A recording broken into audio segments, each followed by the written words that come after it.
Welcome to InfoStream, your daily current. Unsure what to listen to? Turn to us for today's headlines. Stay informed. U.S. military strikes raise legal and ethical issues. Trump's immigration crackdown fuels outrage and uncertainty. EU gas phase-out halts peace talks, tensions rise. China spy case exposes systemic failures. MH370 search resumes after a decade. Thailand relaxes alcohol ban for tourism. Australia implements social media restrictions. U.S. tightens immigration rules targeting travel ban countries. Belgium opposes EU plan for frozen Russian assets. Ireland provides $125 million aid to Ukraine. U.S. pressures Venezuela over drug trafficking. Allegations of U.S. influence in Honduran election. Rafah crossing to reopen with hostage negotiations. Israeli government faces challenges with conscription bill. Airbus quality issues lead to panel inspections. U.S. military strikes spark controversy amid legal and ethical concerns. Recent news articles detail escalating controversy surrounding U.S.'s military strikes targeting suspected drug smuggling vessels in the Caribbean and Pacific. At the center of the debate is Secretary of Defense Pete Hegseth's response to a video released by 6 Democratic lawmakers warning service members they have a legal duty to refuse unlawful orders. Hegseth has ordered a Pentagon review of Senator Kelly, citing the Uniform Code of Military Justice, a move widely seen as a politically motivated attempt to punish a political opponent for articulating established military law principles. The core issue revolves around the legality of these strikes, with many legal experts arguing that targeting civilians, even suspected drug traffickers, constitutes extrajudicial killings and a violation of the law of armed conflict. The Democratic lawmakers' video, featuring Senators Kelly, Slotkin, Representatives Crow, Holohan Goodlander, and DeLuzio highlights this concern, emphasizing the service members' constitutional right to resist illegal commands. Hegseth vehemently dismissed the video as a politically motivated influence operation, claiming it creates ambiguity rather than clarity around established legal processes and undermines trust within the military chain of command. He maintains the administration's actions fully comply with the law of armed conflict, asserting the vessels carry individuals linked to armed drug cartels engaged in conflict with the U.S. The controversy extends to the unprecedented Pentagon review of Senator Kelly, raising questions about the potential for politically driven disciplinary actions against military personnel for expressing legal concerns. The Uniform Code of Military Justice mandates obedience to lawful orders, while simultaneously granting service members the right to refuse illegal commands, a principle deeply ingrained in military training and ethics. Furthermore, Representative Mike Turner expressed alarm over the uncoordinated nature of the follow-up strike, deeming it a serious violation if true. Senator Tim Kaine described the potential strike as a war crime. The ongoing debate underscores the complex legal and ethical challenges surrounding the use of military force in combating drug trafficking and highlights the tension between executive authority and constitutional safeguards. Trump's intensified immigration crackdown sparks outrage and uncertainty. Recent developments reveal a significant escalation in President Trump's immigration policies, generating widespread concern and legal challenges. The core of the issue centers on targeted actions against the Somali community, particularly in Minnesota, coupled with broader restrictions impacting various immigration categories. Initial comments from Trump, labeling Somalis as not good for a reason, ignited immediate condemnation, with Minneapolis Mayor Jacob Frey characterizing the administration's reported plan as astoundingly un-American. The Department of Homeland Security, DHS, has directed ICE to conduct an operation targeting undocumented Somali immigrants in the Twin Cities, aiming to apprehend hundreds. This operation, alongside Trump's disparaging remarks, represents an intensification of his anti-immigration stance. USCIS has announced a full-scale, rigorous re-examination of all green card holders from 19 countries, including Cuba, Haiti, and Venezuela, raising concerns about the potential revocation of legal residency. Furthermore, the administration is implementing restrictions on work visas, notably increasing application fees for H-1B visas and scrutinizing international student visas, particularly those held by students involved in pro-Palestinian activism. These actions have prompted legal challenges and sparked debates regarding due process and potential discrimination.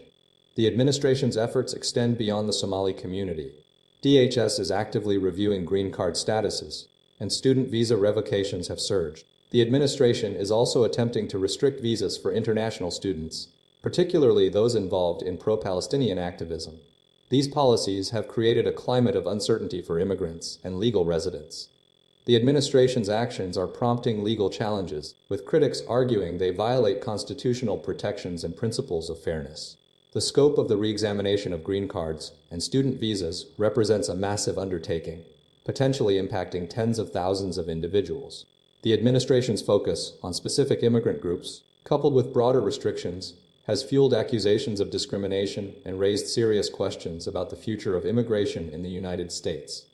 The legal battles and policy changes are creating a volatile environment, and the long-term consequences remain to be seen. EU phases out Russian gas. Peace talks stall amidst rising tensions. The European Union has reached a provisional agreement to completely phase out Russian gas imports by 2027, marking a significant shift in energy policy, driven by the ongoing conflict in Ukraine.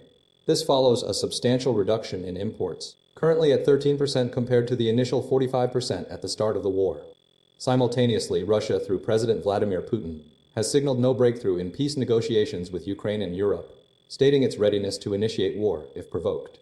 Key disagreements remain, including Russia's demands for Ukraine to renounce NATO membership and cede territory in the Donbas region. 5 hours of talks between Putin and U.S. negotiators, led by Steve Witkoff and Jared Kushner, failed to produce a concrete peace deal. Putin reiterated Russia's position, criticizing European leaders for attempting to block a U.S. proposed agreement. The Kremlin continues to demand Ukraine relinquish control of contested territories and weaken Ukraine's military capabilities. Meanwhile, within the United States, President Donald Trump announced plans for National Guard deployments in New Orleans, following similar deployments in Washington, D.C. and Memphis, citing concerns about rising crime and immigration enforcement. Despite crime rates trending downwards in New Orleans, Mayor-elect Helena Moreno expressed concerns about racial profiling associated with the deployments. The U.S. team's discussions with Putin centered on the same core issues, including Russia's insistence on Ukraine's territorial concessions and security guarantees. A senior NATO official stated that Russia shows no willingness to make meaningful concessions. Despite the stalled negotiations, Trump emphasized that Putin ultimately holds the key to ending the war. The White House has refined the U.S. peace proposal, but significant obstacles remain due to fundamental disagreements between Moscow and Kiev. The situation remains highly volatile, with no immediate resolution in sight. The collapse of the China spy case highlights systemic failures. BBC. A significant political controversy erupted in the UK, following the collapse of a trial against two men, Christopher Cash and Christopher Berry, accused of spying for China. The case, initiated in April 2024 under the Official Secrets Act, involved allegations that Cash and Berry passed sensitive information to a Chinese intelligence agent. The trial was slated to begin weeks before its abrupt termination by the Crown Prosecution Service, CPS. The CPS cited Deputy National Security Advisor, DNSA Matthew Collins' refusal to characterize China as an enemy at the time of the alleged offenses as the reason for dropping the charges. However, a subsequent report by the Joint Committee on the National Security Strategy, a JCNSS, revealed a broader picture of systemic failures within the prosecution process. The committee found that inadequate communication, misaligned expectations, and a lack of clarity between the CPS and government contributed significantly to the collapse. The report highlighted an 8-month delay in obtaining a crucial second witness statement, adding to the confusion. Critics suggested a deliberate attempt to avoid damaging trade relations with China, while the government maintained there was no coordinated effort to obstruct the prosecution. The JCNSS found no evidence of a high-level conspiracy, but emphasized the need for immediate reforms. The committee's findings prompted calls for sweeping changes within 6 months, including a review of the DNSA's role and responsibilities, enhanced communication protocols between the CPS and government, and the implementation of a formal case conference within 30 days of charges being laid. This conference would involve prosecutors, investigators, government witnesses, and law officers to identify weaknesses in the evidence early on. The report underscored the increasing importance of national security cases and the need for the government to demonstrate confidence in confronting adversaries. The JCNSS cautioned that failing to address these systemic failures could corrode public trust. The ongoing diplomatic tensions with China, coupled with the government's desire to maintain trade relationships, further complicated the situation. The decision to delay approving a new Chinese embassy near the City of London, due to security concerns, added another layer to the controversy. The report warns that a similar collapse could occur again without significant reforms to prevent such failures. Malaysia to resume MH370 search following decade-long wait. A renewed deep-sea search for Malaysia Airlines flight MH370, which disappeared in 2014 with 239 people on board, is set to commence on December 30, 2025. This resumption follows a previous unsuccessful search and will be conducted by maritime exploration firm Ocean Infinity, operating on a no-find, no-fee basis. The search area has been identified as a targeted zone within the southern Indian Ocean, deemed to possess the highest probability of locating the aircraft wreckage. The initial search, spanning 3 years and covering under 20,000 square kilometers, yielded minimal results, primarily consisting of scattered debris. Despite extensive efforts, the main body of the Boeing 777 remains unfound. The search is being driven by a desire to provide closure to the families of the victims, who have waited for over a decade for answers. Ocean Infinity previously conducted an unsuccessful search in 2018, and the Malaysian government will only compensate the firm if the aircraft is discovered. The search is a significant development, reflecting ongoing efforts to unravel one of aviation's greatest mysteries. The disappearance of MH370 has been the subject of numerous theories, ranging from credible explanations involving pilot error to more outlandish speculation. An investigation released in 2018 highlighted failings by air traffic control and suggested a manual course alteration. Investigators acknowledged that they still did not know the precise reason for the plane's vanishing and refrained from dismissing the possibility of external involvement. The flight carried passengers from various nationalities, including Chinese, Malaysian, Indonesian, Australian, Indian, American, Dutch, and French citizens. The families of the victims have persistently demanded answers from Malaysian authorities and continue to express their anguish and frustration. Recent demonstrations highlighted the continued suffering and the urgency for resolution, emphasizing the need for definitive information regarding the fate of the missing passengers. The search represents a final, intensive attempt to bring an end to this tragic and unresolved aviation mystery. Thailand temporarily lifts afternoon alcohol ban to boost tourism, and Thailand has implemented a significant shift in its long-standing alcohol sales regulations, temporarily lifting the afternoon ban to stimulate tourism and economic activity. This move, effective immediately, allows licensed establishments, including liquor stores and restaurants, to sell alcoholic beverages between 200 p.m. and 500 p.m. for a 6-month trial period. The decision follows decades of debate surrounding the ban, originally introduced in 1972 by a military regime to prevent government employees from drinking during work hours. The change, spearheaded by Public Health Minister Patana Ferompat, extends previously permitted hours, now encompassing 1100 a.m. to 200 p.m. and 500 p.m. to midnight. A key component of the initiative is aimed at enhancing the tourism experience, particularly during peak seasons such as Christmas and New Year. The regulation also grants licensed premises an additional hour, until 100 a.m. for customers to finish their drinks. Alcohol control committees in Bangkok and other provinces are tasked with assessing the impact of this trial. Exceptions exist for international airports, maintaining existing sales hours. The ban's origins stemmed from concerns about student alcohol consumption. The government's rationale for the change reflects a broader challenge balancing Thailand's vibrant tourism and nightlife with its cultural sensitivity regarding alcohol consumption, influenced by Buddhist teachings. Despite Thailand's status as a major tourist destination, it faces significant challenges related to alcohol consumption, ranking among the highest in Asia, according to the World Health Organization. This issue is compounded by concerning road traffic death statistics, with nearly 33,000 fatalities attributed to drunk driving between 2019 and 2023, according to Public Health Ministry figures. The trial's success will be closely monitored, potentially leading to further adjustments in Thailand's alcohol regulations. Australia's social media ban, a complex implementation. Australia is implementing a world-first ban on social media use for individuals under 16, aiming to mitigate the risks associated with these platforms for young people. The Social Media Minimum Age Act, set to take effect December 10th, mandates that social media companies take reasonable steps to prevent underage account creation and ensure existing accounts are deactivated. 10 platforms, Facebook, Instagram, Snapchat, Threads, TikTok, X, YouTube, Reddit, Kick, and Twitch, are initially included, with the possibility of expansion. The enforcement strategy relies on companies utilizing age assurance technologies, though specific methods remain unspecified. This approach faces challenges, with concerns raised about the accuracy and potential for misidentification of users. Fines of up to 49.5 million are threatened for non-compliance. YouTube, Google Classroom, and WhatsApp are excluded due to not meeting the criteria for enabling online social interaction. Social media companies have largely reacted negatively, arguing the ban is overly restrictive, difficult to implement, and could drive young people to less regulated online spaces. YouTube specifically expressed concerns that the law would strip away its robust parental controls and leave Australian children less safe. The platform's parent company, Google, is considering legal challenges. Other countries are observing Australia's actions, with similar approaches being explored elsewhere, including the UK, France, Denmark, Norway, and Spain. The UK has introduced new safety rules with potential jail time for executives, while France recommends a social media curfew for 15-18-year-olds. Recent downloads of video sharing apps Lemonade and Yop, created by TikTok's founders, have prompted the e-safety commissioner to request self-assessments to determine if they fall under the ban.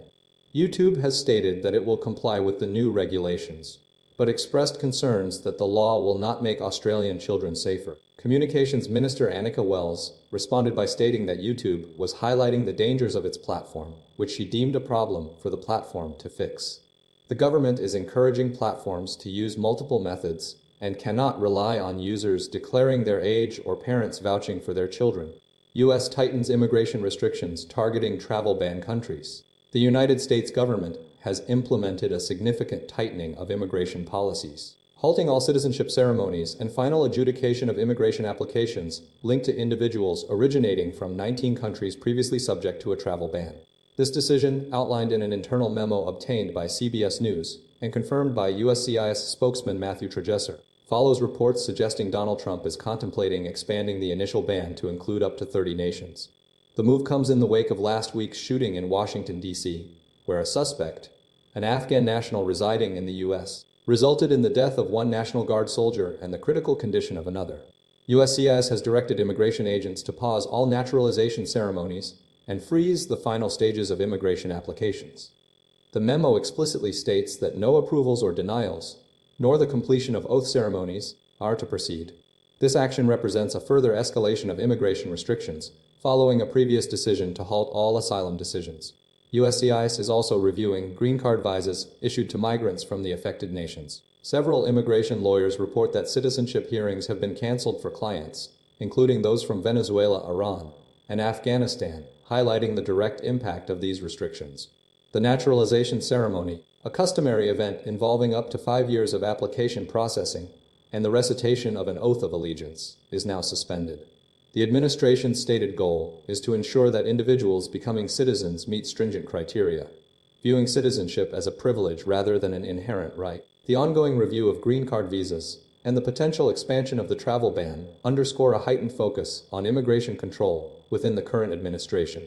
This represents a substantial shift in immigration policy, impacting numerous individuals already in the U.S. immigration process. Belgium's opposition to EU plan for frozen Russian assets. Belgium remains strongly opposed to the European Union's proposal to utilize frozen Russian sovereign assets to provide a $140 billion loan to Ukraine, primarily due to significant legal and financial risks. Prime Minister Bart de Wever has written to European Commission President Ursula von der Leyen, expressing the plan as fundamentally wrong and demanding legally binding guarantees from other member states to share the risk should the loan fail or sanctions be lifted. The core of Belgium's concern lies with Euroclear, the Brussels-based central securities depositor, which holds the vast majority of the frozen assets, the $195 billion, and has a contractual obligation to return funds to the Russian central bank upon first demand. Without such guarantees, Belgium faces the potential of bankruptcy if the loan defaults. The EU's plan, championed by German Chancellor Friedrich Merz, is seen as increasingly urgent given intensifying Russian attacks, approaching winter conditions, and the need to incentivize President Putin to negotiate a peace settlement. However, Belgium argues this approach is reckless, considering Euroclear's obligations and the potential for a protracted legal battle. Belgium suggests instead raising a market-based loan for Kiev, acknowledging that both options require repayment, but arguing the market-based approach presents a lower risk. The European Central Bank has ruled out acting as a lender of last resort, further complicating the situation. Foreign Minister Maxime Prévost emphasizes the catastrophic consequences for Belgium if the loan collapses. Financial law professor Viral Collert at KU Leuven University corroborates Belgium's concerns, highlighting Euroclear's contractual obligations and the immense financial exposure. Russia has threatened a half-century of litigation if the EU proceeds with the asset utilization plan, a threat underscored by Andrei Kostin, president-chairman of VTB, one of Russia's leading state-owned banks. The EU's foreign policy chief, Kaja Kallas, maintains that the reparations loan would strengthen Europe's position against Moscow and serve as an incentive for negotiations, while acknowledging the inherent risks involved. The debate centers on balancing immediate financial support for Ukraine with the substantial legal and financial vulnerabilities associated with utilizing the frozen assets.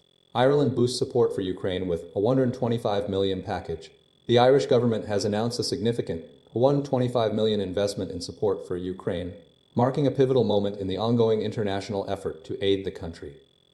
This funding, approved during a cabinet meeting, builds upon Ireland's existing commitment, bringing the total financial assistance to $340 million since February 2022. The package includes $100 million for non-lethal military assistance and a $25 million dedicated to Ukraine's urgent energy needs. Ukrainian President Volodymyr Zelensky visited Dublin for the first official visit by a Ukrainian president, accompanied by his wife Olena Zelenska.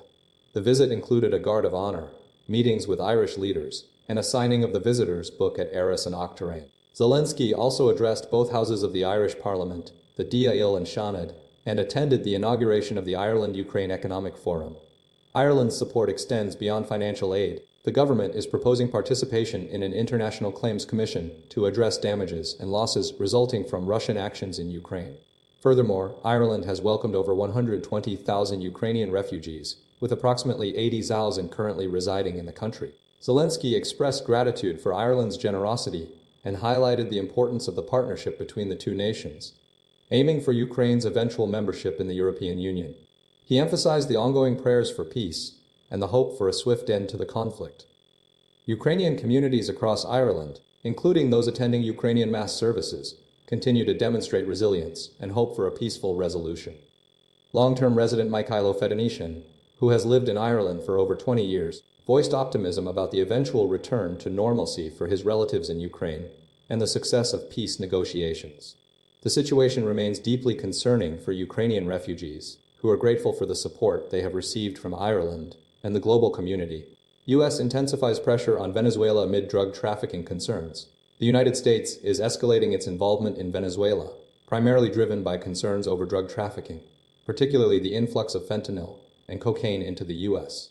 President Donald Trump has issued an ultimatum to Venezuelan President Nicolas Maduro, demanding his departure, and has authorized the deployment of approximately 15,000 troops, aircraft carriers, and guided missile destroyers to the Caribbean. These forces have conducted over 20 strikes in international waters against boats suspected of carrying drugs, resulting in over 80 fatalities. The U.S. contends this constitutes a non-international armed conflict against alleged narco-terrorists. Nicolas Maduro's rise to power occurred under Hugo Chávez's leadership, with the PSUV gaining control of key Venezuelan institutions since 2013. The U.S. recognizes the 2024 presidential election as illegitimate, citing irregularities and Maduro's continued control of the military, police, and legislature. The U.S. military's actions are focused on disrupting the flow of drugs, despite Venezuela's relatively minor role in global drug trafficking. Colombia remains the world's largest cocaine producer, with the majority of its cocaine smuggled to the U.S. via alternative routes. The U.S. Navy's operations are concentrated in the Caribbean, despite the fact that nearly three-quarters of cocaine entering the U.S. originates through the Pacific route. Fentanyl, a synthetic opioid 50 times more potent than heroin, is the primary concern, predominantly manufactured in Mexico and entering the U.S. via the southwest border. The U.S. military's strikes target boats believed to be carrying fentanyl, though the DEA's National Drug Threat Assessment does not identify Venezuela as a source of fentanyl entering the U.S. The U.S. argues that Venezuela is facilitating irregular warfare against the U.S. by allowing drug trafficking. However, legal experts question the legality of the U.S. military strikes, deeming them a planned attack against civilians during peacetime. The administration maintains that these actions are necessary to protect the U.S. from the poison of fentanyl and other drugs. The U.S. continues to view Maduro's regime as a destabilizing force and a key obstacle to combating the growing opioid crisis in America. Honduran election under U.S. influence. With a tight race unfolding in Honduras's presidential election, significant concerns are rising regarding potential U.S. interference. The election, currently displaying a fluctuating lead between Salvador Nasrallah and National Party candidate Nasri Asfura, is being heavily influenced by President Donald Trump's efforts to secure a victory for Asfura. Trump's actions, including suggesting withheld funding for Honduras and unsubstantiated accusations of electoral fraud, are viewed by many Hondurans as a continuation of historical U.S. intervention. Josué Murillo, A Honduran political analyst criticizes this approach, comparing it to the Cold War-era treatment of the country, emphasizing the need for respect and autonomy. The unexpected pardon of former President Juan Orlando Hernández, who served only 1 year of a 45-year sentence for drug smuggling and weapons charges, has further fueled these concerns. Trump's intervention directly preceded the election, and Hernández's wife, Ana Garcia Carillas, celebrated his release, stating it was like being in a dream. Garcia Carillas alleges Hernández was a victim of lawfare, a deep state conspiracy, and a politically motivated witch hunt orchestrated by the Biden administration, despite the case largely originating during Trump's first term. Garcia Carillas's insistence on the need for security guarantees for Hernández's potential return to Honduras, highlighting the pervasive atmosphere of hatred cultivated against him, underscores the volatile political landscape. She accuses figures within the Biden administration of engaging in a political campaign against her husband, manipulating facts after the event. The situation highlights a complex interplay of domestic political dynamics and external influence, raising questions about the future of Honduran democracy and the enduring impact of past U.S. involvement. The outcome of the election remains uncertain, but the ongoing influence of the United States is undeniably shaping the course of events. Rafah crossing set to reopen amidst hostage negotiations. Israel intends to reopen the Rafah crossing between Gaza and Egypt within the coming days, citing support for the current ceasefire with Hamas. This reopening will be facilitated through coordination with Egypt, overseen by the European Union's Border Assistance Mission, mirroring the operational mechanisms utilized during a previous January ceasefire. The move aims to allow approximately 1,500 severely ill or injured Palestinians to receive life-saving medical treatment abroad. Egypt denies direct coordination with Israel regarding the crossing's reopening, stating that any opening would align with a plan proposed by former U.S. President Donald Trump. The Trump plan stipulates the crossing's operation would follow the same framework as the January ceasefire. The crossing had been largely closed since May 2024 following an Israeli security operation. Despite the planned reopening, the return of deceased Israeli hostages remains a significant obstacle. Under the terms of the current ceasefire, Hamas was obligated to return living hostages and the bodies of those killed within 72 hours. 20 living hostages and the bodies of 28 deceased Israelis and foreign nationals were exchanged for 250 Palestinian prisoners and 718 detainees. To date, 23 Israeli hostage remains, along with those of 3 foreign nationals, Thai, Nepalese, and Tanzanian, have been returned, with 345 Palestinian bodies handed over. One remaining Israeli hostage is Randvili, 24, and the other is Tai Suthisak Rintalak, 43. Recent developments include forensic testing that confirmed the remains handed over by Hamas did not belong to Gavili or Rintalak. Furthermore, the Palestinian Islamic Jihad military wing announced it had recovered the body of a hostage in northern Gaza, which will be transferred to Israeli forces via the Red Cross. The initial attack on 7th October 2023, which resulted in the abduction of 251 people, including the remaining hostages, led to Israel's military campaign in Gaza. The conflict has resulted in over 7,100 deaths, according to the Hamas-run health ministry. Negotiations surrounding the hostages' release and the handover of remains continue to be a critical element in the ongoing ceasefire efforts. Ultra-Orthodox conscription bill threatens Israeli government stability.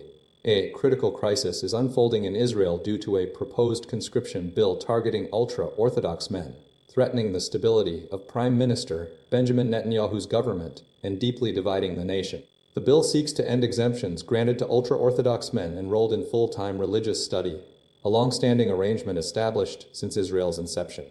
However, the proposal has ignited widespread protests and unrest, primarily fueled by the ultra-Orthodox community, who view it as a fundamental challenge to their religious beliefs and way of life. The bill's introduction has triggered significant street demonstrations, with extremist ultra-Orthodox groups targeting lawmakers and attempting to arrest draft dodgers, leading to the implementation of a black alert system for rapid community mobilization.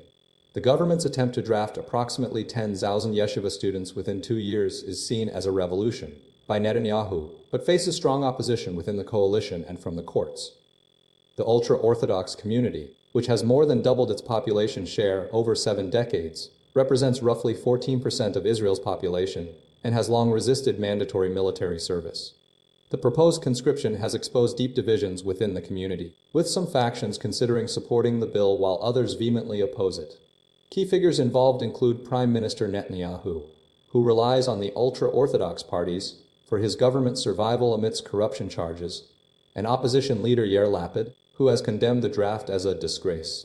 Lawmakers, including those within Netanyahu's Likud party, have expressed concerns about the bill's leniency and its potential to undermine the state's future. The situation is further complicated by the fact that the ultra-Orthodox community's resistance is rooted in their belief that continuous prayer and religious study protect Israel's soldiers, a conviction that has historically been accepted by Israeli politicians. The draft bill's potential impact on religious institutions and the community's identity remains a central point of contention.